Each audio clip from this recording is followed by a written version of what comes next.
Okay guys, nagmamadali ka ba? So ano ba ang sagot? Eh di mag-move it ka na. So right now, nandito na tayo sa may Boulevard. And sabi ko nga, dito yung Manila Hotel, sa ating kanan, Manila Ocean Park, and Rizal Park. At nandito naman sa ating kaliwa ang habaan ng Luneta, syempre. Mahaba naman kasi yan. All the way to ating Quirino Grandstand. Ang famous Quirino Grandstand. May napupunta pa ba sa inyo dito sa Quirino Grandstand? Parang konting-konti na lang. At madalas ginagawa na lang itong mga parang rally area or big events kung saan nangangailangan ng malaking malaking area para sa mga tao.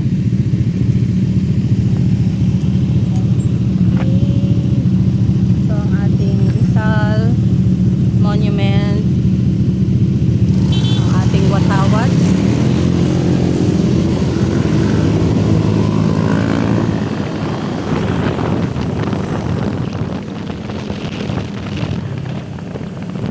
Kalabaw at Tamaraw. Tama ba? Ano ba ang pagkakaiba ng Kalabaw at Tamaraw? Okay, so right now nandito tayo sa pasukan ng Manila Ocean Park at nandito rin ang Rizal Park Hotel. So sa mga naghahanap for to stay na malapit sa Luneta, ito na yung best place.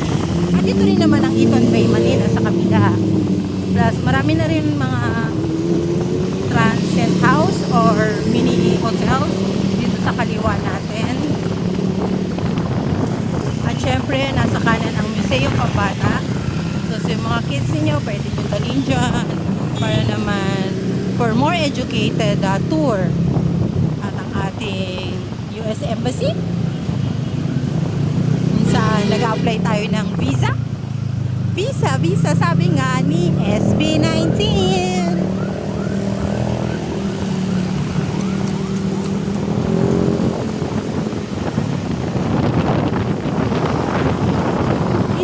Madali natin sa araw-araw na pagbiyahe natin, hindi na natin napapansin yung mga nasa paligid natin. Ito yung Pearl of the Orient Hotel. Ayun na nga, balik ako doon, diba, nagmamadali tayo lagi sa buhay, lagi tayo nagkakabal ng oras, hindi na natin napapansin yung mga magagandang tanawin, yung magagandang building na nakapaikot lang dito sa atin sa Maynila. Ito pa lang, check na lang mag-boarding na kailangan mo dito sa atin. Marami kasi ibang bansa sa gaganda ng mga building, kaya mapapansin ninyo dito sa Maynila marami rin magagandang napakasasay. Kagaya ng Manila Bay o Lumite Beach. Ay, pumapunta pa dyan. Pero pa naman, ayun, ang pinag-alam. Okay, right at my left is Diamond Hotel Manila. The first hotel.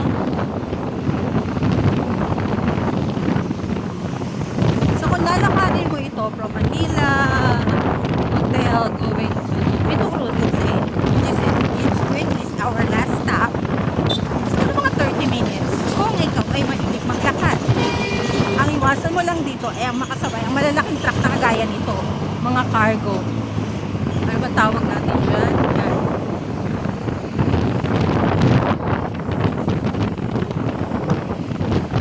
Sa mga mahilig namang mag-gimmick dito sa kaliwa ko, actually is Malate side na. So, nandiyan dyan na yung mga bars, pubs, yan.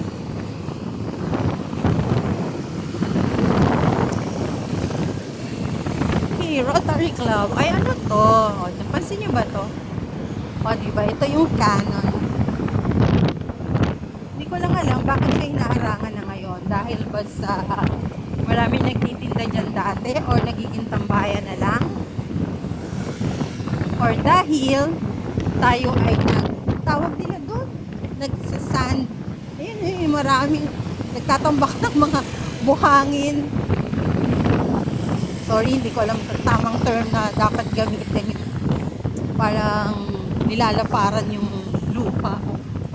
Kinukuha natin ng dagat. Pero alam nyo ba na nabalita minsan na unti-unti nang gumagalaw yung ilalim ng mga tinambakan dati sa nabasa ko lang naman yun, so hindi ko rin naman alam if it's accurate. Nakita ko lang naman sa feed ko. Syempre ang yacht club Maganda rin ang yacht club sa Subic. Doon na-try ko. Dito, hindi pa. Pero naranasan ko din naman na sumakay dyan sa papuntang corridor. Yan kasi yung parang terminal nila na. Okay, balik tayo. Ito nga sa kaliwa natin. Ang Sentral ng Pilipinas. Metropolitan Theater. At ating papasukin sa kanan ang CCP. Ito yung lugar na lahat na yan ng historic historic theater nandito na kasi andito yung CCP, nandito yung Folk Arts of the Philippines, Folk Arts Theater, Folk Arts Theater na kung saan dating ginagawang parang graduation venue nung ako ay high school at elementary. Pag dyan ka nag-graduation at hindi sa school, social ka. Pero pinagbawal na rin kasi noon yun. Ating Navy. Philippine Navy. So, ito na. Pasok tayo sa PICC. So, right now, ang CCP ay kasalukuyang under renovation. So, ang mga shows ngayon ay nangyayari karamihan sa Soler at iba pang theater dito sa Manila.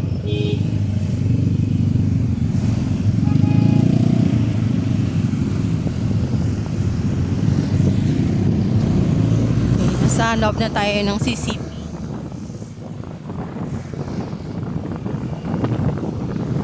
Dito, kung mapapansin nyo, naging tourist spot na rin. Tourist spot? Hindi, may naging parang pasyalan na rin ng pamilya. Kasi nga, before yung CCP natin andito, ayan, medyo matatagalan pa yan bago siguro matapos. Kasi major. Kasi kailan pa ba tinayo ang CCP? Panahon pa ni Imelda Marcos. So, syempre, for safety reasons, kailangan na. So, ang ating Harbor Square, na kung saan marami na rin nagsarang mga kainan. Okay, dati nandito pa rin ang Jollibee, pero nagsara na yung iba.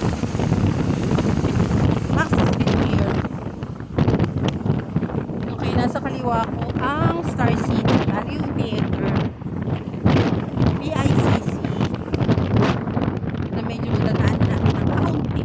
So dati, dito sa area nito, ginagawa ang ROTC during the 1986, 80s, yung high school ako. So dinadala dito yung mga high school dito ng ROTC. I don't know why. Kailangan pumunta dito. Ang laki-laki naman ng school ground. So, ito na nga ating Folk Arts Theater. So, medyo nakalibalagtas. Folk Arts Theater. So, I don't know kung saan na siya ginagamit. Pero napakaganda sana na lahat ng mga theater dito sa area na to ay ma-renovate. So, yun ang PICC. At naman sa bandang dulo ay ang PICC 10. So, sana nagkakaroon din ng mga exhibits. Ito normally PICC, alam ko recently ay nirenovate na rin. So dito rin ang ginagawa ngayon yung mga graduation rites. At ang dating famous na Coconut Palace. Coconut Palace dati. Dito dati ang Vice Mayor of the Philippines, actually alam ko na ginawang opisina. Pero right now, hindi ko na alam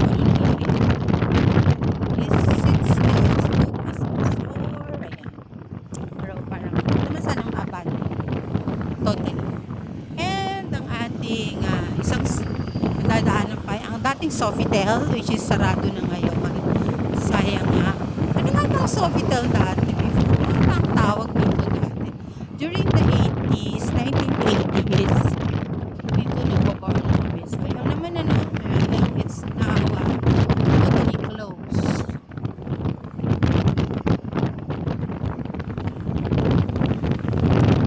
Ginawa doon sa mga gamit dyan. Ano ba siya? Okay, and our last stop is the Seascape.